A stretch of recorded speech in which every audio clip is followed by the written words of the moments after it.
You already know what to do. That's not what we're here to talk about.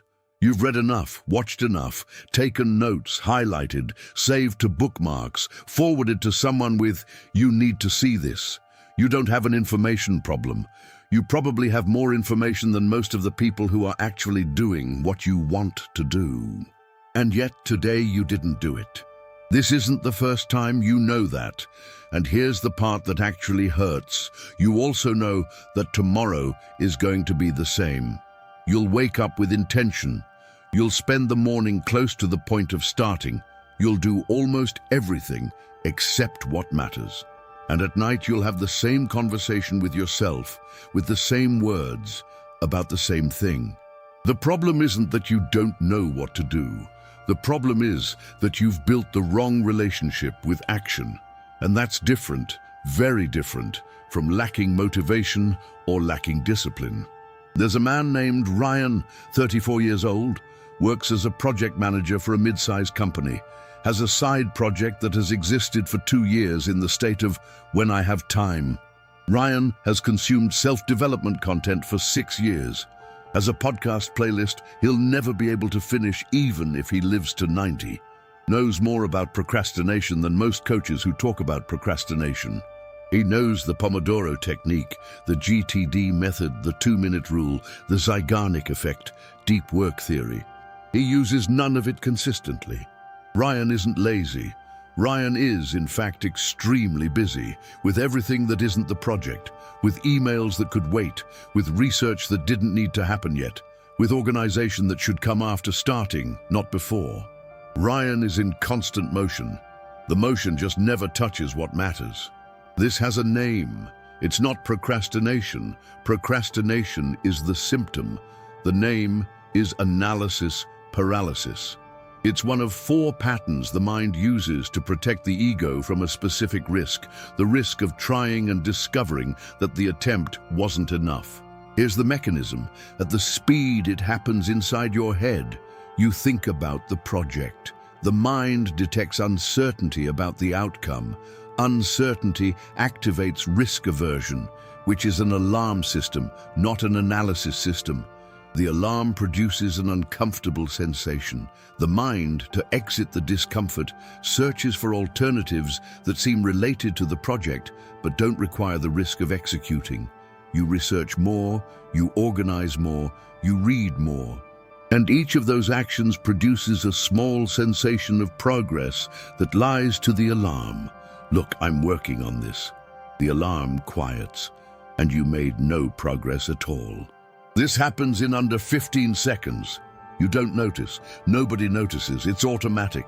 The American philosopher William James wrote in the late 19th century about what he called the law of inhibition by antagonistic ideas. The idea is that when 2 intentions compete in the mind, do and don't do, the one with the lower emotional risk load generally wins. Not because it's the right one, because it's the safer one in the immediate sense, even if it's more expensive in the long run. Ryan isn't consciously choosing not to work on the project. None of us do that. The choice happens at a layer before consciousness, in a system that was designed to protect, and that today protects from things that don't need protection. Let me show you the other 3 patterns, because analysis paralysis is only the first. The second is waiting for the right moment. This one is more insidious because it sounds reasonable. When this phase at work is over, when the kids are a bit older, when next month comes. The right moment exists as a concept, but it doesn't exist as an event. No day is going to wake up and present itself with a banner saying, "Right moment to begin." What exists is a discomfort threshold you set for yourself and that you revise upward every time the imaginary deadline approaches. The third pattern is limiting identity. This is the slowest one to name. It's when your image of who you are, formed by real evidence from the past, doesn't include the kind of person who executes that project. You see yourself as a project manager, as a father, as someone who tried once and it didn't work. The identity you carry doesn't have room to include that project without a deep renegotiation of who you are. And identity renegotiation is frightening because it implies that the current version of you might be wrong. The fourth pattern is perfectionism as protection. This one seems like a different problem. It seems like you want to do it well. But when you look at perfectionism closely, you see it rarely appears before starting. It appears when you're about to show something. The last revision before publishing, the rewording before sending, the "it needs one more adjustment" that happens indefinitely. Perfectionism isn't a quality standard. It's the ego's last line of defense before exposing the work to judgment. Ryan has all four. Not in equal proportions. The first and the fourth are dominant, but they alternate in a way that always guarantees the same result. The project advances 2 steps and retreats 2 steps, week after week, year after year. What I just showed you, that map of patterns, isn't the kind of thing you find in a 5 tips to beat procrastination video, because those videos attack the behavior. The behavior is the surface. What I showed you are the roots. That feeling you have right now, recognizing the pattern but still not knowing how to break it, is exactly where most people stay stuck. Not from lack of awareness, from lack of a system. I built the Untamed Mind protocol for this. The ebook names the 4 sabotage patterns your mind uses against you. You just saw 2 of them here in detail and 2 in passing. The dashboard is where you implement what the ebook teaches every day in 3 priorities: a focus timer and an evening reflection. The audio works where knowledge doesn't reach, in the subconscious, before your phone, before the world gets to you. 3 tools, 1 system, 9 doors, link in the description. The problem isn't recognizing the pattern. It's what happens after recognition, what you do with it. Now let me talk about what happens when you identify all of this and still don't change anything. Because that's going to happen. It already happened to Ryan. It's going to happen to you. You'll hear this video, or read that book, or have a conversation that opens something. You'll feel that energy of, this time it's real. You'll write some items on a list. You'll maybe start. 48 hours later, you'll be in exactly the same place. Most people interpret that as weakness. It isn't. It's predictable, it's mechanical. It happens because awareness on its own doesn't change behavior. You can completely understand how nicotine creates addiction and still smoke. You can completely understand how the analysis paralysis pattern works and still get trapped in it. Understanding isn't transformation. It's only the first step of a process that has more steps. The next step is behavioral implementation. And behavioral implementation doesn't happen through willpower. It happens through environment and routine design. You don't overcome the pattern of waiting for the right moment by trying harder. You overcome it by creating conditions where starting costs less energy than not starting. This is counterintuitive because the dominant narrative about productivity is entirely based on willpower. Be more disciplined. Wake up earlier. Be more rigorous. That narrative is seductive because it makes the individual responsible. And making the individual responsible makes us feel like we have control. But behavioral psychology research, especially Roy Baumeister's work on ego depletion, shows that willpower is a finite resource. You can't simply want more. You need a system that doesn't depend on wanting. Ryan did something specific. He didn't block all his apps. He didn't wake up at 5 in the morning. He didn't make any dramatic change. He made one small structural change. He started opening the project before doing anything else work-related in the morning. Not to work on it for hours, to do anything in it for a time block, whatever that was. 1 line written, 1 file opened, 1 voice memo. The idea is to remove the initial friction.